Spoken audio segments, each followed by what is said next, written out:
विषय हिंदी, कक्षा स्नातक स्नातकोत्तर, वर्ष 2021-23। कोर्स का शीर्षक हिंदी काव्य भाग 9, उपशीर्षक आधुनिक हिंदी काव्य। मैं doctor Rajmuni, associate professor Hindi तथा आधुनिक भारतीय भाषा विभाग, महात्मा गांधी काशी विद्यापीठ, वाराणसी। आइए आज हम बात करेंगे स्वच्छंदतावाद पर। स्वच्छंदतावाद शब्द का सामान्य रूप से अर्थ अगर देखा जाए तो इसका सीधा सा अर्थ होता है स्वतंत्रता पूर्वक अपनी रुचि के अनुसार कार्य करना। स्वच्छंदतावाद शब्द वैसे हिंदी साहित्य में नया ही है। हिंदी में यह शब्द अंग्रेजी के रोमांटिसिज्म शब्द के आधार पर बना लिया गया है। स्वच्छंदतावाद शब्द से यूरोपीय साहित्य की एक काव्य धारा का संकेत मिलता है। डॉक्टर हजारी प्रसाद द्विवेदी स्वच्छंदतावाद शब्द से यूरोपीय साहित्य के रोमांटिसिज्म आंदोलन की पूर्ण अभिव्यक्ति नहीं मानते हैं। वहीं दूसरी ओर आचार्य रामचंद्र शुक्ल ने सर्वप्रथम इस शब्द को रोमांटिसिज्म के पर्यायवाची शब्द के रूप में स्वीकार किया। शुक्ल का मानना है कि श्रीधर पाठक हिंदी के प्रथम स्वच्छंदतावादी कवि हैं। श्रीधर पाठक ही सच्चे स्वच्छंदतावाद रोमांटिसिज्म के प्रवर्तक माने जाते हैं। शुक्ल का ऐसा मानना है स्वच्छंदतावाद स्थूल रूप से कला या साहित्य में जीवन को उस रूप में चित्रित करना है जैसा वह नहीं है। इसका अर्थ यह हुआ कि जो कल्पना का सहारा लेकर रोमांस के धूमिल साम्राज्य में प्रवेश कर उससे यानी जो वास्तविक दुनिया है उससे पूर्णतः अलग करके, इसी से स्वच्छंदतावाद सामान्यतः यथार्थवाद के विपरीत पहुंच जाता है। स्वच्छंदतावाद मनुष्य की पूर्णता के लिए वह महत्वाकांक्षा है जो कभी प्राप्त न हो।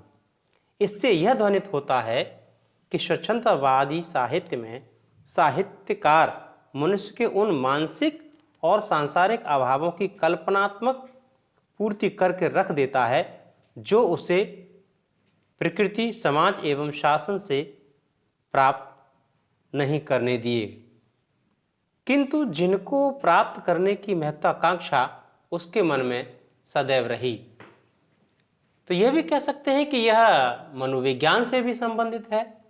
जैसे मनोविज्ञान ने कि इस बात को स्वीकार करते हैं कि किसी व्यक्ति या समाज की इच्छाएं मारी नहीं जा सकती, बल्कि उन्हें बहुत लंबे समय तक दबा दिया जाता है। लेकिन जैसे ही परिस्थितियां अनुकूल होती हैं तो वह पुनः फिर उनकी अभिव्यक्ति होने लगती है। जैसा कि 21वीं सदी में 2 दशक के अगर साहित्य को देखें जिसे समकालीन विमर्श के रूप में जाना जाता है, उसमें भी लगभग इसी तरह की कुछ प्रवृत्ति है। वह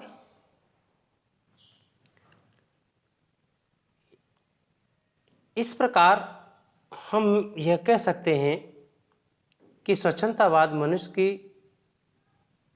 पूर्णता के लिए जो महत्वाकांक्षा है, अब इसको देखना है कि इसकी पूर्ति कैसे होगी। कल्पनात्मक पूर्ति करके रख देती है। अब देखिए, समाज एवं शासन से जो नहीं मिला, जो चीजें अधूरी रह गई, वह उससे इसके द्वारा प्राप्त हो गई। यानी जिन चीजों को वास्तविक जगत नहीं दे पाया उन्हें साहित्य में वह पा लेता है। वह मनोवांछित सृष्टि यह सिद्ध करती है कि काश इन अभावों की पूर्ति हो जाती तो यह दुनिया कैसी होती, किस तरह के होते लोग। इस प्रकार यह साहित्य मनुष्य को एक काल्पनिक पूर्ति के द्वारा संतोष प्रदान करता है। लेकिन कुछ विद्वान इससे सहमत नहीं हैं। हजारी प्रसाद द्विवेदी ने माना कि रोमांटिक साहित्य की वास्तविक उच्च भूमि वह मानसिक गठन है जिसमें कल्पना के अविरल प्रभाव से अभिव्यक्ति का जन्म होता है। इस प्रकार कल्पना का अविरल प्रभाव इसमें चलता रहता है। स्वच्छंदतावादी साहित्य में केवल भावना और विचारों में ही नवीन स्वतंत्रता नहीं होती है, बल्कि उसके उपयुक्त ही नवीन शैली का भी संयोग हुआ। यानी स्वच्छंदतावादी कवियों ने अपनी स्वतंत्र अभिव्यक्ति करने के लिए अपने तरीके से अपनी अपनी शैली विकसित की। अनुभूति की नवीनता और तीव्रता साहित्य के बंधे बनाए नियम या परंपरा में अभिव्यक्त नहीं हो सकती है। उसने अपनी स्वयं की शैली का निर्माण किया। स्वच्छंदतावाद की प्रमुख विशेषता कल्पना की प्रधानता है। हमें छायावादी कविता में कल्पना सर्वत्र मिलती है। पंत की बादल कविता में इसको देखा जा सकता है। हम सागर के धवल हास हैं, जल के धूम गगन की धूल। व्यक्तिवादी स्वच्छंदता की अगर बात करें तो इस प्रवृत्ति का यह परिणाम हुआ कि समाज के प्रति विद्रोह की भावना व्यक्त हुई। अब ये 3 रूपों में हुई। नंबर 1 आत्मवृत्ति, आत्म प्रशंसा और आत्मविश्वास। दूसरे नंबर में आई आप व्यक्तिगत जीवन की निराशा, वेदना, प्रेम की असफलता, मृत्यु की उपासना। तीसरे में कह सकते हैं शारीरिक सौंदर्य का खुला चित्रण, मानसिक व्यभिचार कहा जा सकता है इसको। इसके बाद ऐसे कवियों में भगवती चरण वर्मा प्रमुख हैं। उनके प्रेम संगीत और मानव नामक काव्य संग्रह में अहमवाद की अभिव्यक्ति सबसे अधिक मिलती है। इसके अलावा बच्चन, नरेंद्र शर्मा और अंचल का काव्य मधुचर्या और खुले सहवासों से भरा हुआ है। बच्चन जी के निशा निमंत्रण, एकांत संगीत आदि इनकी कविताओं में कल्पना के स्थान पर यथार्थ का चित्र होने से इन्हें लोकप्रियता प्राप्त हुई। इनकी शैली साधारण और सहज है। भगवती चरण वर्मा ने लिखते हैं, हम दीवानों की क्या हस्ती है, आज यहाँ कल वहाँ चले, मस्ती का आलम साथ चला, हम धूल उड़ाते वहाँ चले। श्रीधर पाठक ने जीवन को कार्यक्षेत्र मानकर उसके संघर्षों से जूझना ही मानव की मानवता माना है। श्रीधर पाठक का मानना है कि जीवन की सार्थकता रोने में नहीं बल्कि हंसने में है।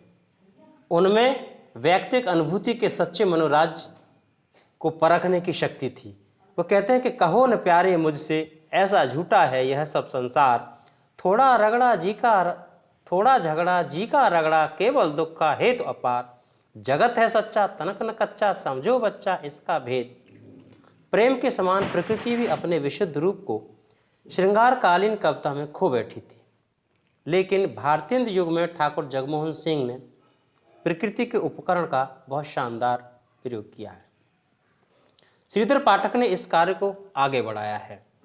स्वच्छंदतावादी कवि श्रीधर पाठक ने कश्मीर सुषमा में प्रकृति को एक स्वतंत्र सत्ता के रूप में देखा है। प्रकृति अपना श्रृंगार करने के लिए कश्मीर के स्वर्ग में एकांत स्थान पर बैठी हुई है। वह क्षण क्षण में अपना वेश परिवर्तित कर रही है। कवि ने प्रकृति का विलासपूर्ण युवती के रूप में चित्रांकन किया है। जैसे प्रकृति यहाँ एकांत बैठ निज रूप संवारति, पल पल पलटति भेष छनक छवि छिन छिन धारति, विहरते विविध विलास भरी जौवन के मद सन, ललकत बिलकत अलकत निरखत छिरकत बन बन। पाठक ने प्रकृति प्रेम की यह प्रेरणा अंग्रेजी कवियों से प्राप्त की। सौंदर्योपासक छायावादी कवियों ने भी नारी सौंदर्य को नाना प्रकार के रंगों का आवरण उड़ाया है। छायावादियों के जीवन दर्शन में भी नवीनता है। उनका असाधारण और अलौकिक की ओर झुकाव रहा है। स्वच्छंदतावादी कविता का प्रमुख लक्षण विस्मय का भाव है, जिसे छायावादी कवियों के प्रारंभिक कवियों ने अपनाया है। पंत ने प्रकृति को बड़े विस्मय के साथ देखा है। वे कहते हैं कि कौन कौन तुम परिहत बसना म्लान मना भूपतितासी, क्या तुमको भी छोड़ गया है आली नल सा निष्ठुर कोई। और आगे कहते हैं कि प्रथम रश्मि का आना रंगिनी, तूने कैसे पहचाना कहाँ कहाँ है बाल विहंगिनी, सीखा तूने यह गाना। प्रथम रश्मि कविता में पंत ने यह बात कही है। अभिव्यक्ति के क्षेत्र में भी स्वतंत्रतावादी कवियों ने नवीनता प्रदर्शित की है। श्रीधर पाठक ने रूढ़िगत उपमानों और अलंकारों के भार से दबी हुई हिंदी कविता को पहली बार आजाद कराया। छंद, पद विन्यास, वाक्य विन्यास आदि से संबंध में नई नई बंदिशें इन्हें खूब सूझा करती थीं। अपनी रुचि के अनुसार नए सांचे के छंद इन्होंने निकाले जो पढ़ने में बहुत ही मधुर लगते थे। छायावादी कविता में तो अभिव्यंजन प्रणाली का विशेष महत्व है। अब स्वच्छंदतावादी काव्य की प्रमुख विशेषताओं की ओर अगर ध्यान दिया जाए तो इस प्रकार हैं। कल्पना की प्रधानता, भावना का अतिरेक, प्रेम प्रधान, व्यक्तित्व का समावेश, प्रकृति प्रेम, अतीत के प्रति प्रेम, सौंदर्य प्रेम एवं सौंदर्य दृष्टि सृष्टि, साहसिकता और शौर्य का प्रेम, असाधारण अलौकिक की ओर झुकाव, अभिव्यक्ति के क्षेत्र में नियमों, परंपराओं और शास्त्रीय रूढ़ियों के प्रति विद्रोह। अब एक नजर डालें कि हिंदी काव्य में स्वच्छंदतावादी परंपरा कहाँ कहाँ से किस प्रकार प्रारंभ हुई। तो इसमें हम पाएंगे कि हिंदी कविता में स्वच्छंदतावाद का विकास सन 1875 ईस्वी से 1925 ईस्वी तक माना जाता है। हिंदी काव्य में विषय संबंधी नूतनता लाने का श्रेय भारतेंदु को है, लेकिन भाषा के क्षेत्र में खड़ी बोली की स्थापना का श्रेय श्रीधर पाठक को जाता है। उन्होंने स्वच्छंदतावादी श्रेष्ठ साहित्य का निर्माण किया, इस क्षेत्र में सबसे आगे रहे हैं। उनके द्वारा कितनी ही स्वच्छंदतावादी रचनाएं प्रस्तुत की गई। अन्य कवियों ने भी उनके मार्ग का अनुसरण करके स्वच्छंदतावादी साहित्य का निर्माण किया। भारतेंदु युग में ठाकुर जगमोहन सिंह ने स्वच्छंदतावादी काव्य का निर्माण किया, तो द्विवेदी युग में श्रीधर पाठक के अतिरिक्त इन कवियों ने भी स्वच्छंदतावादी काव्य परंपरा के विकास में महत्वपूर्ण योगदान दिया, जिनके नाम इस प्रकार हैं। राय देवी प्रसाद पूर्ण, रामचंद्र शुक्ल, रूप नारायण, मन्नन द्विवेदी, बद्री नारायण भट्ट, राम नरेश त्रिपाठी, जयशंकर प्रसाद और मुकुटधर पांडे। रामचंद्र शुक्ल ने अपने हिंदी साहित्य के इतिहास में छायावादी कवियों के अतिरिक्त कवियों का एक ऐसा वर्ग बताया है जिसने स्वच्छंदतावाद को अपनाया है।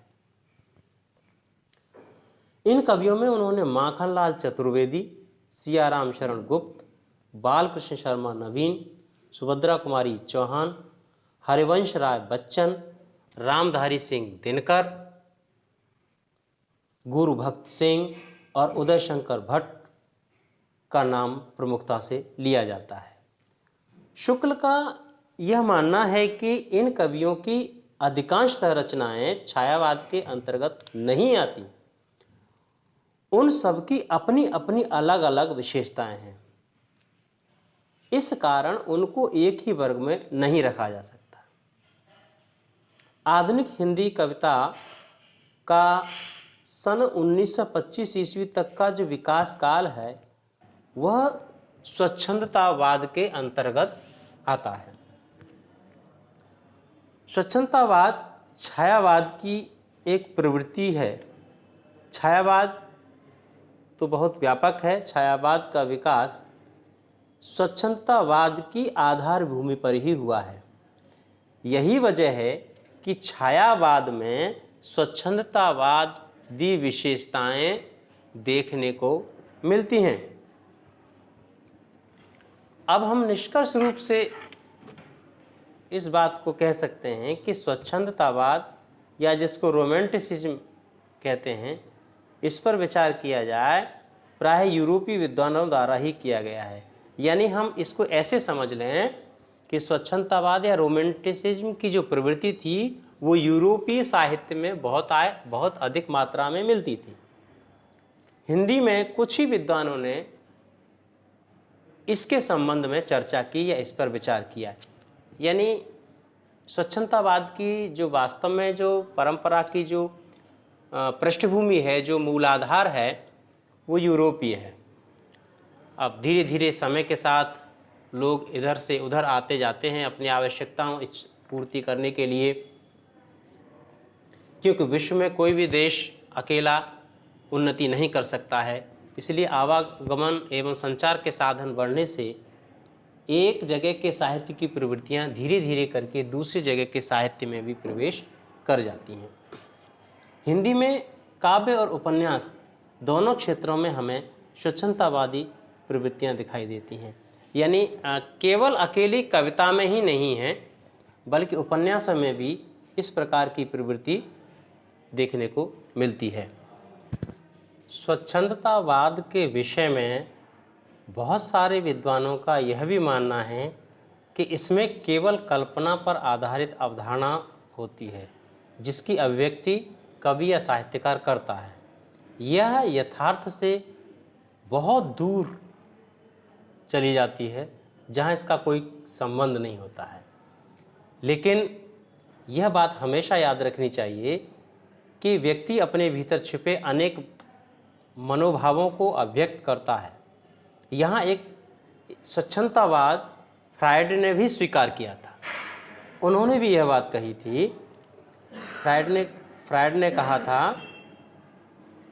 कि साहित्य या कला कोई भी सृजनात्मक विधा हो, उसमें व्यक्ति की अतृप्त एवं दबी हुई इच्छाएं किसी न किसी रूप में प्रकट होती ही हैं।